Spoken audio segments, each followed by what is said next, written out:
Beneath the somber skies of October 1415, a battlefield of mud and despair stretched before the English army, poised and ready to face the French.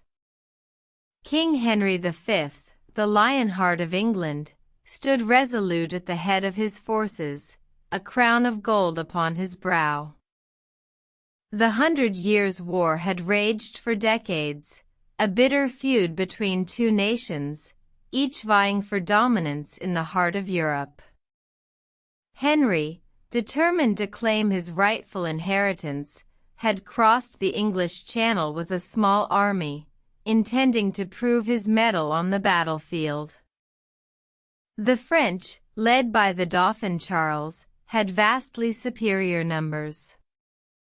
Their arrogance blinded them to the threat posed by the English. They believed that the muddy field of Agincourt would swallow the invaders whole. On the morning of the battle, the French advanced, their ranks filling the horizon. The English, outnumbered and outmatched, hunkered down, their longbows at the ready. The air was thick with tension, the silence broken only by the clatter of armor and the rustle of men preparing for the onslaught. With a roar, the French charged. Arrows flew from the English lines, piercing the air like a storm of death. The French ranks crumbled, their numbers proving their undoing. The English, fighting for their lives, pushed back the tide. King Henry, leading the charge, fought with ferocity and determination. His sword flashed in the murky light, cleaving through French armor with ease. The English, inspired by their king, fought with a tenacity that left the French stunned. The battle raged for hours, the ground churned to mud and blood. The English, though outnumbered, held firm. The French, their numbers dwindling, retreated, leaving the field to the victorious English.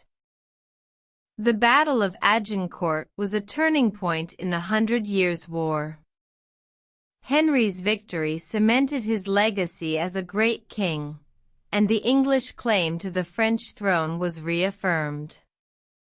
The muddy field of Agincourt became a symbol of English resilience and determination, a testament to the spirit of those who fought and died that fateful day. The aftermath of the battle was one of sorrow and reflection. The French, defeated and humiliated, mourned their dead.